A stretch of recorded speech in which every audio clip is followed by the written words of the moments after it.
Hello everyone, welcome प्यारे बच्चों। आप सभी का स्वागत है हमारे चैनल नगीन बेस्ट डिजिटल लर्निंग पर। और आप सभी का स्वागत है हमारी एक और नई वीडियो में। आज इस वीडियो में बच्चों हम क्लास 8th का चैप्टर नंबर 5 करेंगे और हमारे चैप्टर का नाम है चिट्ठियों की अनूठी दुनिया।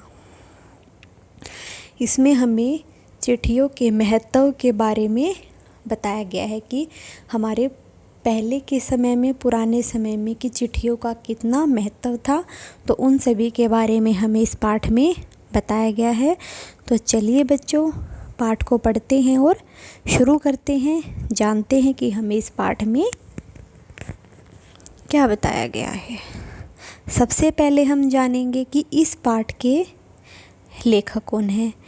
जैसे कि आप देख रहे हो बच्चे, उस कोने में रेड अक्षर में लिखा हुआ है भगवती चरण वर्मा। ये हमारे पाठ के लेखक नहीं है, ये गलती से टाइप किया हुआ है। इस हमारे पाठ के लेखक है अरविंद कुमार सिंह।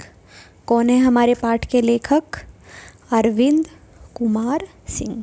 अब चलिए हम इस पाठ के सार को पढ़ते हैं, सारांश को पढ़ते हैं और जानते हैं कि चिट्ठियों की अनूठी दुनिया।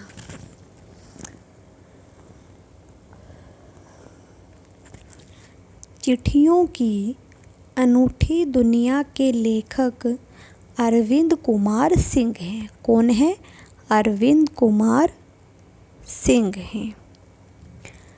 चिट्ठियों की अनूठी दुनिया मूलतः एक निबंध है, यानी कि हमारा यह एक निबंध है जिसमें लेखक ने चिट्ठियों के महत्व को बताया है, यानी कि चिट्ठियों के महत्व के बारे में हमें समझाया है। लेखक कहते हैं कि पत्रों, यानी कि जो लेटर हैं, यानी कि चिट्ठियां हैं, इनकी दुनिया एक बहुत अजीबो गरीब दुनिया है।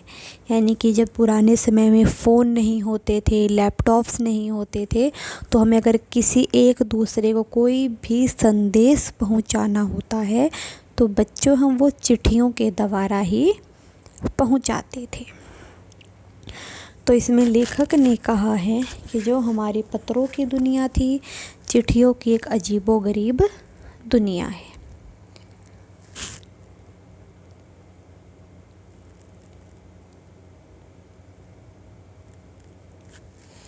पत्रों की जितनी उपयोगिता पुराने समय में थी, आज भी उतनी ही बरकरार है। यानी कि जो पत्रों की जितनी ज़रूरत पुराने समय में थी, आज भी उतनी ही है। चाहे आधुनिक तकनीकी युग में संचार के कितने भी नए माध्यम क्यों न आ गए हों, यानी कि कवि कहते हैं कि आज के इस तकनीकी युग में, वैज्ञानिक युग में कितने भी संचार के साधन क्यों ना आ गए हों, एक दूसरे से बातें करने के साधन, एक दूसरे को देखने के साथ, जैसे कि आजकल तो क्या है, कॉल पे बात, फ़ोन पे बात करते हैं, मैसेज करते हैं, एमएमएस करते हैं, वीडियो कॉल भी कर लेते हैं। लेकिन कवि ने हमें यही बताया कि आज के समय में कितना ही तकनीकी विकास क्यों ना हो गया हो, लेकिन फिर भी चिट्ठियों का महत्व बहुत ही अधिक है।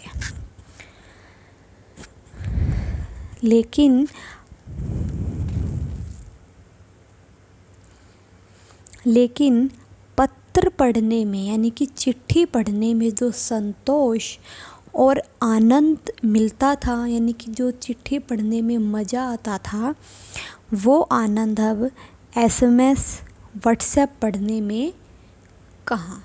यानी कि जो हम मैसेज पे बात करते हैं, तो वो जो आनंद, जो मज़ा हमें चिट्ठियों को पढ़ने में आता था, वो अब मैसेज पढ़ने में, मैसेज भेजने में वो मज़ा नहीं आता है। लेखक कहते हैं कि पत्र हमेशा एक नया सिलसिला शुरू करते हैं।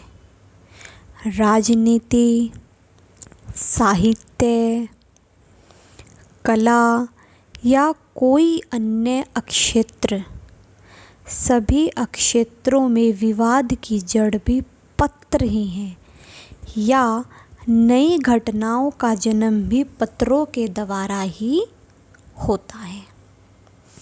यानी कि लेखक ने कहा है कि पत्र से ही हमेशा किसी न किसी चीज़ की शुरुआत होती है, जैसे कि राजनीति होगी, साहित्य, कला या कोई भी क्षेत्र क्यों ना हो, इनमें विवाद है या जो भी है, इन सभी की शुरुआत पत्रों से ही होती है। यानी कि नई घटनाओं का जो जन्म वो भी पत्रों के द्वारा ही होता है। दुनिया भर का अधिकतर साहित्य भी पत्रों पर ही आधारित होता है। आगे चलते हैं।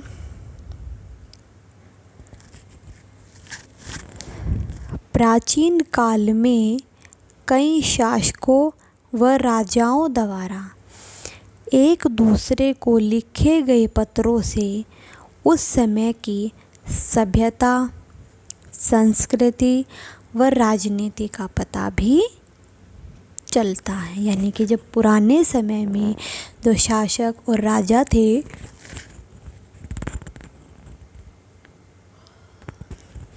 तो वो एक दूसरे को पत्र लिखते थे, तो उन पत्रों से हमें उस समय की सभ्यता, संस्कृति, राजनीति, इन सभी के बारे में पता चलता है। मानव सभ्यता के पीढ़ी दर पीढ़ी विकास का पता भी उन्हीं पत्रों से पता चलता है। यानी कि इस पीढ़ी में क्या काम थे, उससे अगली पीढ़ी में क्या विकास हुआ, उससे अगली पीढ़ी में क्या विकास हुआ, तो हमें इन सभी चीज़ों के बारे में भी उन पत्रों से ही पता चलता है।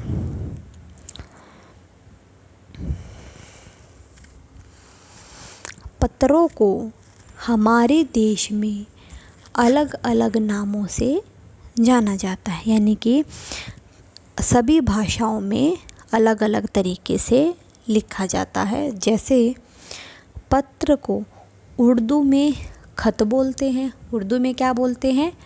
खत।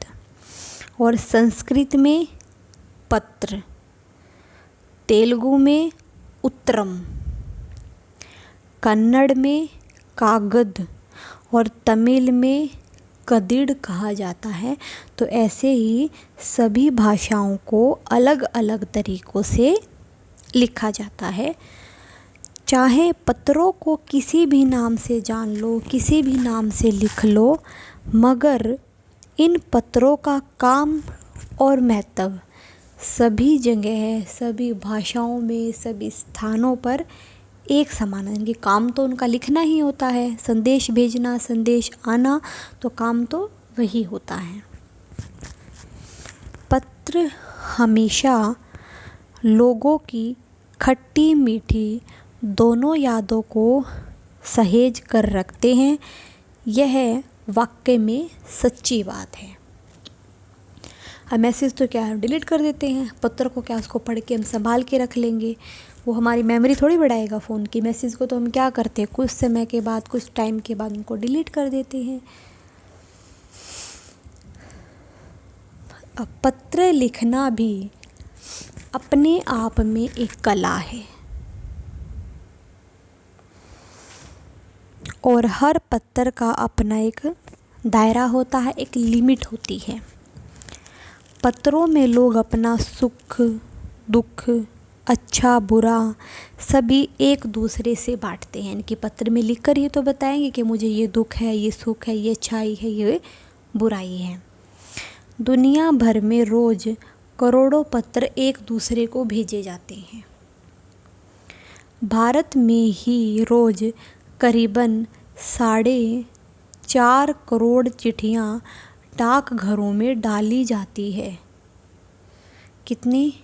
रोज़ करीबन 4.5 करोड़ चिट्ठियाँ डाकघरों में डाली जाती हैं।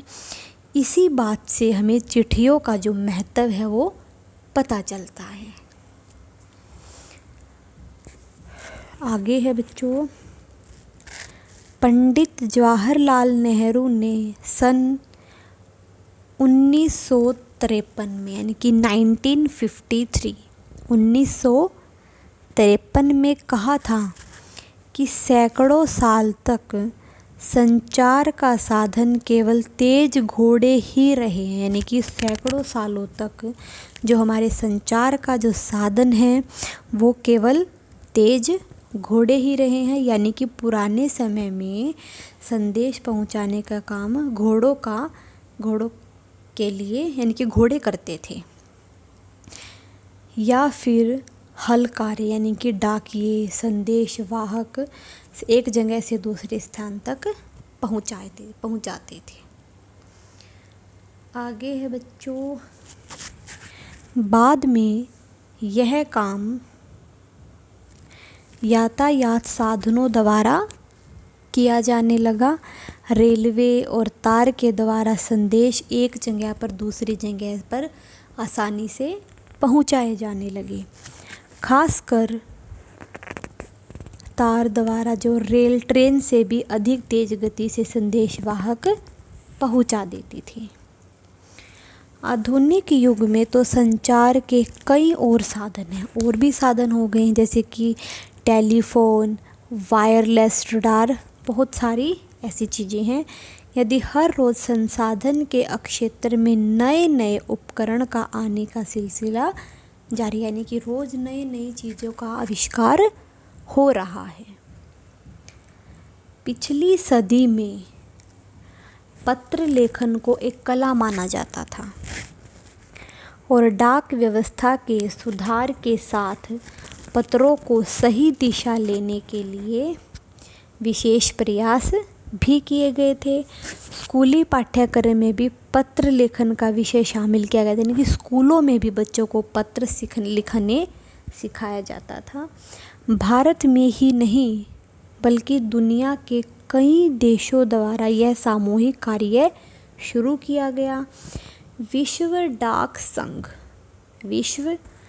डाक संघ ने भी अपनी अहम भूमिका निभाई, और 1972 में विश्व डाक संघ ने 16 वर्ष से कम आयु वर्ग के बच्चों के लिए पत्र लेखन आयोजना शुरू की गई, ताकि बच्चों को पत्र लिखना आ सके। आधुनिक तकनीकी के आ जाने से बड़े शहरों में या महानगरों में चिट्ठियाँ भेजने का सिलसिला थोड़ा सा कम हो गया, उनकी जब फ़ोन आ गए थे या कुछ और चीज़ें आ गई थी, तो उन बड़े शहरों में या फिर जो महानगर थे उनमें जो चिट्ठियाँ भेजने का जो सिलसिला है वो थोड़ा कम हो गया है। लेकिन गांवों में आज भी चिट्ठियाँ भेजी जाती हैं। टेलीफोन, मोबाइल ने व्यक्तिगत चिट्ठियों की संख्या कम तो कर दी है, लेकिन व्यावसायिक डाक की संख्या में अभी भी लगातार वृद्धि हो रही है। यानी कि जो कामों के प्रति सिलसिला है, व्यावसायिक विभाग है, उसमें भी अभी जो पत्रों की वृद्धि हो रही है।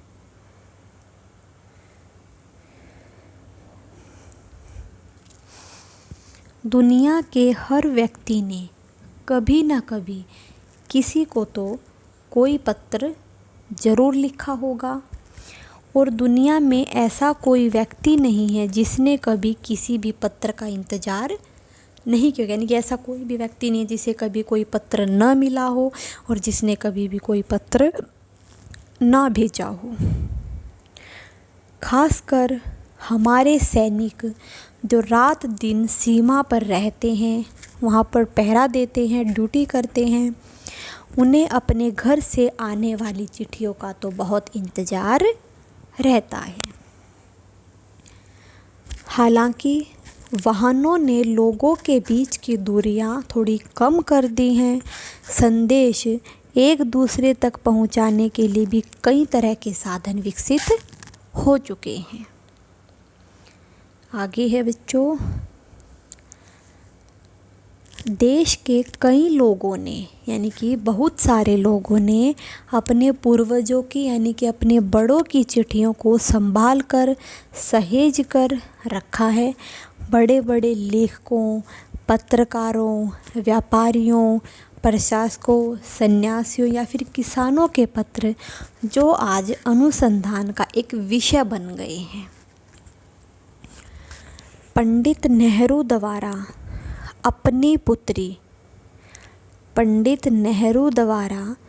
अपनी पुत्री श्रीमती इंदिरा गांधी को लिखे पत्र आज भी करोड़ों लोगों को प्रेरणा देते हैं, उनको समझाते हैं, बताते हैं कि बड़ी हस्तियों की सबसे यादगार धरोहर उनके द्वारा लिखे गए पत्र ही हैं। भारत की आज़ादी से पहले अंग्रेज अफसरों ने भी अपने घरों परिवारों को पत्र लिखे हैं, वो आगे चलकर पुस्तकों के रूप में बनी, यानी कि उन्हीं पत्रों से हमने आगे पुस्तकें बना दी हैं और उनसे साबित हुआ है कि यह संग्राम कितनी ज़मीनी मजबूती के लिए हुआ था। महात्मा गांधी के साथ साथ भारत के कई बड़े नेताओं के लिए दुनिया भर से हर रोज़ पत्र आते रहते हैं। महात्मा गांधी पत्र मिलते ही जवाब खुद अपने हाथों से लिखने लगते थे। सिर्फ महात्मा गांधी ही नहीं बल्कि स्वतंत्रता संग्राम से जुड़े कई और नेता भी ऐसा ही करते थे और लोगों को उनके पत्रों को किसी प्रशस्ति पत्र से कम नहीं समझते थे और उन पत्रों को फ्रेम में लगाकर अपने घरों पर रखते थे। वही वास्तव में पत्रों का जादू है।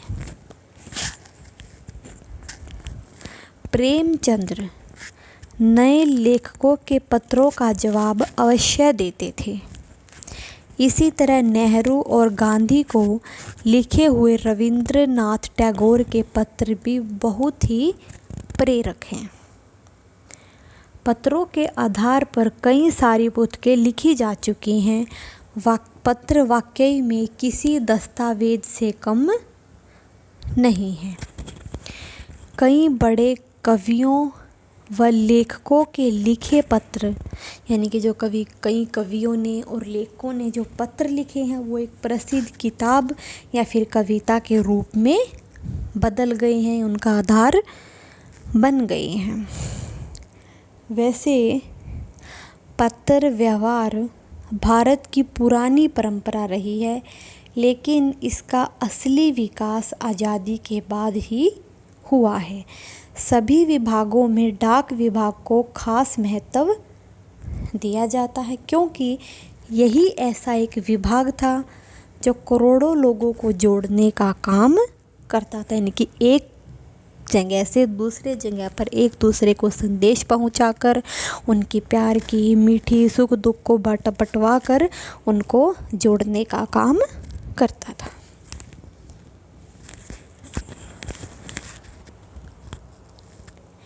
यहीं पे हमारा ये पाठ समाप्त होता है। चलिए अब हम इसके प्रश्न उत्तरों को करते हैं और इसमें हमारा पहला प्रश्न है, पत्र जैसा संतोष फ़ोन या SMS का संदेश क्यों नहीं दे सकता। यानी कि जो संतोष, जो मज़ा हमें पत्र पढ़ने में आता था वो मैसेज पढ़ने में नहीं आता है।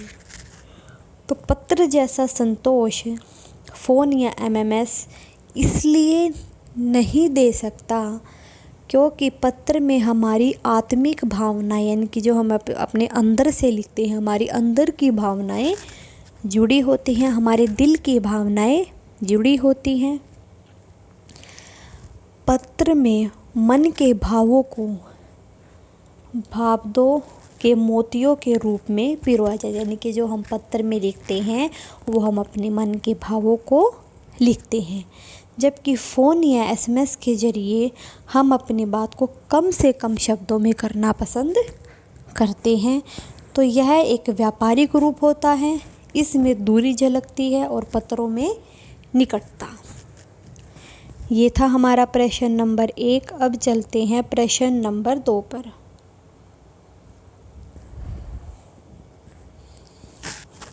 पत्रों को खत कागद, उत्तरम, जाबू, लेख, कड़िद, पाती, चिट्ठी आदि नाम दिए गए हैं।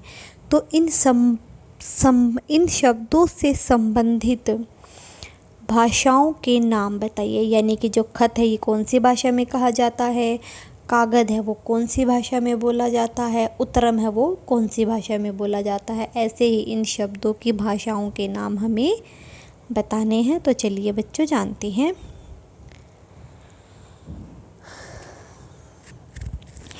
खत बोलते हैं हम उर्दू भाषा में, कागद कन्नड़ में, उत्तरम तेलुगु में, जाबू भी तेलुगु में, लेख हिंदी में, कड़िद तमिल में, पाती हिंदी में, चिट्ठी हिंदी में और पत्र संस्कृत में। यानी कि हम अलग अलग भाषाओं के इनके अलग अलग नाम होते हैं। ये था हमारा प्रश्न नंबर 2। अब चलते हैं बच्चों आगे प्रश्न नंबर 3। पत्र लेखन की कला के विकास के लिए क्या क्या प्रयास किए गए हैं।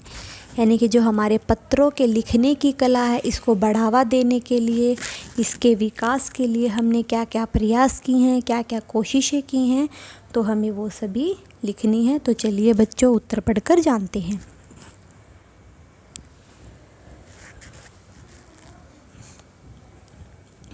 पत्र संस्कृत विकसित करने के लिए स्कूली पाठ्यक्रमों में पत्र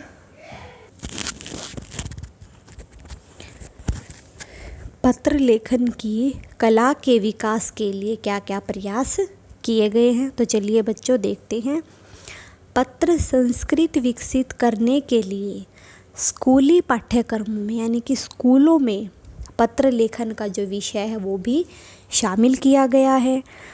विश्व डाक संघ की ओर से 16 वर्ष से कम आयु के बच्चों के लिए पत्र लेखन प्रतियोगिता का आयोजन किया गया और 1972 से यह सिलसिला शुरू कर दिया गया। ये था हमारा प्रश्न नंबर 3। अब चलते हैं प्रश्न नंबर 4 पर। पत्र धरोहर हो सकते हैं लेकिन एसएमएस नहीं, ऐसा क्यों है? तो ये इसके बारे में आप हमें बताइए। पत्रों का लिखित रूप होता है जिसे आगे आने वाली पीढ़ियों के लिए हमारी संस्कृति के रूप में उसे रखा जा सकता है, उसे संभाल कर हम रख सकते हैं। उन्हें संग्रहालय में भी संजोकर संभाल कर रखा जा सकता है। और हमारे संग्रहालयों में हमारे पुराने नेताओं जैसे महात्मा गांधी, जवाहरलाल नेहरू आदि के पत्र, इसके अलावा हमारे घरों में भी हमारे बड़ों के द्वारा लिखे गए पत्र हैं। मगर एसएमएस कुछ समय के लिए ही होते हैं। फ़ोन की मेमोरी पूरी होने पर उन्हें घटाया ही जाता है, यानी कि उन्हें डिलीट करना पड़ता है। ये था हमारा प्रश्न नंबर 4। अब है प्रश्न नंबर 5। क्या चिट्ठियों की जगह कभी फैक्स, ईमेल, टेलीफोन और मोबाइल ले सकते हैं? चिट्ठियों की जगह फैक्स, ईमेल, टेलीफोन और मोबाइल कभी नहीं ले सकते।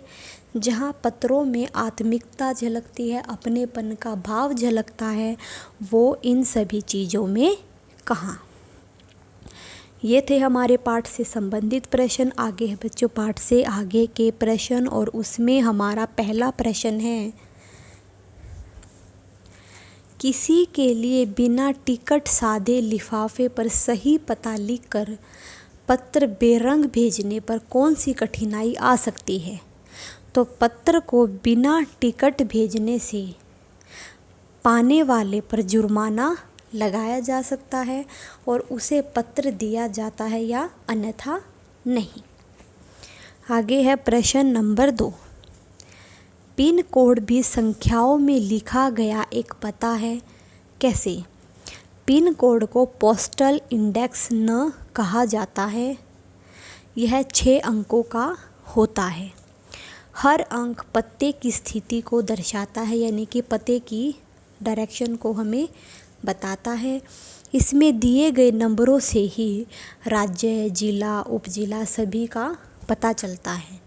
जैसे पहला नंबर राज्य का, दूसरा और तीसरा अंक उपक्षेत्र, चौथा, पांचवा, छठा अंक डाकघर का होता है। आगे है प्रश्न नंबर 3। ऐसा क्यों होता है कि महात्मा गांधी को दुनिया भर से पत्र महात्मा गांधी इंडिया पता लिखकर आते थे? गांधी जी देश के सबसे लोकप्रिय व्यक्ति थे, उनको पूरा भारत जानता था। तो इसके अलावा वे हमेशा भ्रमण पर रहते थे, इसलिए उनके नाम के पत्र गांधी इंडिया के नाम से आते थे, जिससे वे पत्र उनको उनके स्थान पर मिल जाते थे। यहीं पे बच्चों हमारा ये पाठ समाप्त होता है। इस वीडियो में इतना ही। अगली वीडियो हम अगले पाठ को करेंगे। जिस बच्चे को ये वीडियो अच्छी लगी हो, पाठ समझ में आया हो, वीडियो अच्छी लगी हो, तो प्लीज़ लाइक, शेयर, कमेंट ज़रूर करें। Thank you. Have a nice day.